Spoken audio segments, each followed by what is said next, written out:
William Regal in the ring here. He has come out now as a full-on heel. He says MJF won't be here tonight. MJF does not have the time to be in, what is this place? Chicago? Fuck you, Regal, chants are heard.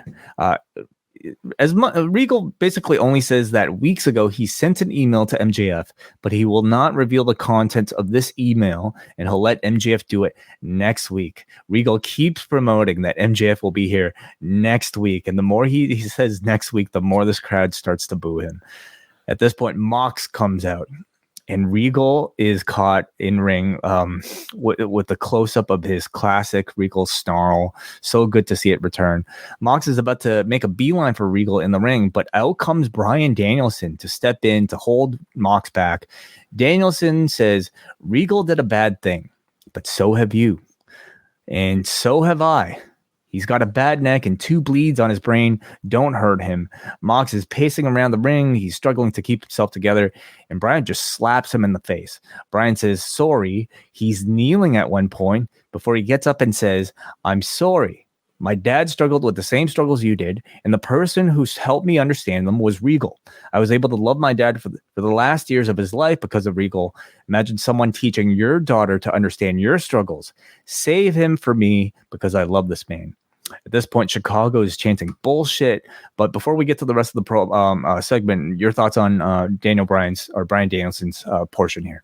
I was expecting Bryan to sort of be running in and playing interference. It was the fact that Mox, somebody, I can't remember who it was, if it was Bix or somebody, pointed out on Twitter that immediately when he came to, Mox turned and looked at Danielson to sort of be like, what the hell just happened there? This is somewhat on you, or you're going to have to be the go-between here.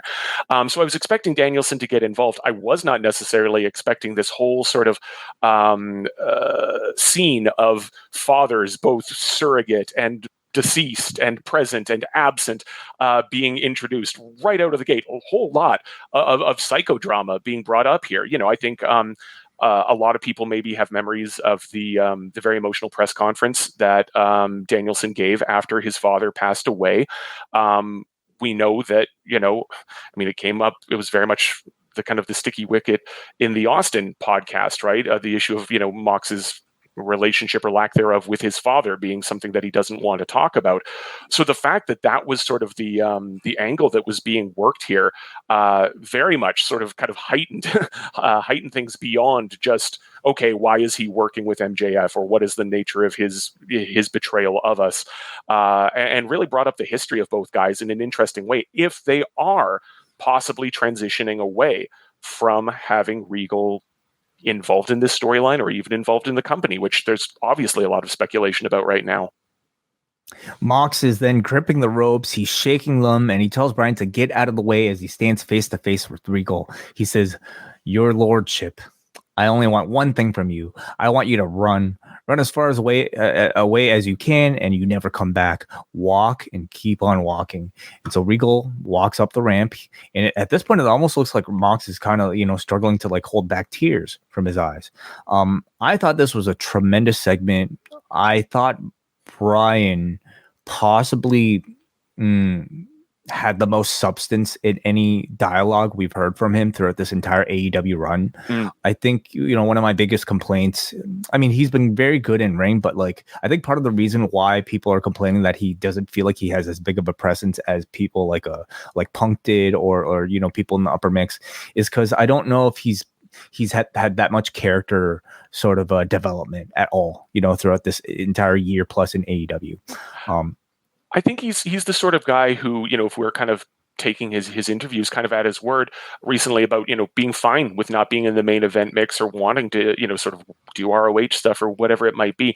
I kind of get the sense that if he doesn't feel as though there is kind of a character angle to work, then he's fine to just sort of I'll just stand back and be the grizzled professional wrestler with an incredible, ROH pedigree and whatnot. And I don't need to get, specific storylines about, I don't know, factions, my family, or recycling or whatever else it happens to be.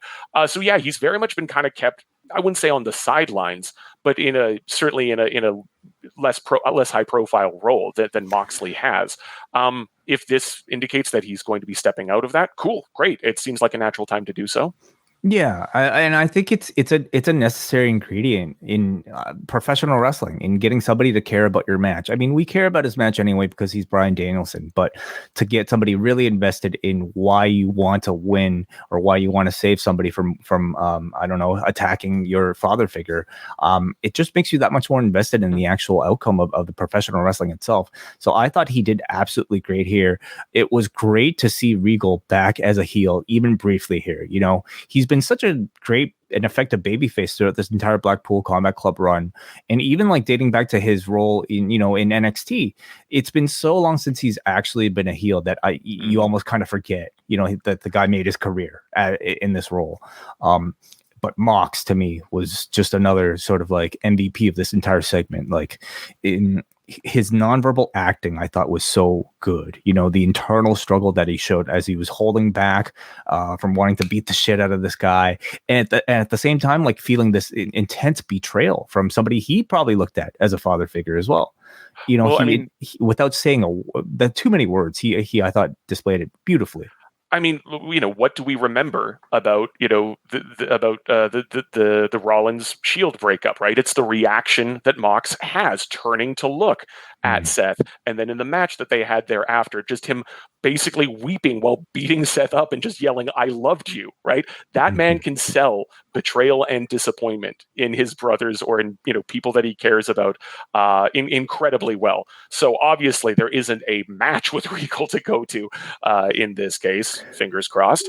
But in terms of it giving something for Mox without the belt to have to deal with or process, even if I have to imagine the poor guy's getting his vacation at some point soon. So even if we don't necessarily go to an MJF rematch right off the bat, there's a lot for him to sort of play with here in the short to medium term. He's got that fishing rod packed, I think, for like months now, and maybe this means some sort of exit, but it didn't necessarily indicate it. It's not like he's like reeling from any sort of significant injury. Maybe he's heartbroken, but like doesn't necessarily indicate that he'll be leaving at all. But to me, the Bryan Danielson sort of element of this is the most interesting coming off of tonight. I think it was not a mistake having him sort of be positioned, in frame behind Mox, so that you visually are going to start to wonder where his allegiances lie. Is it to his teammate or the person who he sees as a father figure in all of this? And if he's turning heel, like how is he going to work with MJF? Yeah, and is Regal going to be there for it? I'm not sure how much stock you're placing in some of the kind of the scuttlebutt going around right now, or whether or not the fact that Charlie. What Dempsey is the scuttlebutt in form? Just that we've got Charlie Dempsey debuting on NXT. We're going to be hitting a year of since Regal's debut, I believe, in March with AEW. So contract status, who knows there? If you have. I mean, clearly, like, as everybody's been pointing out, right? Like Hunter's just going through everyone that he might have had a conversation with in catering at some point in NXT. You have to imagine that call has been made.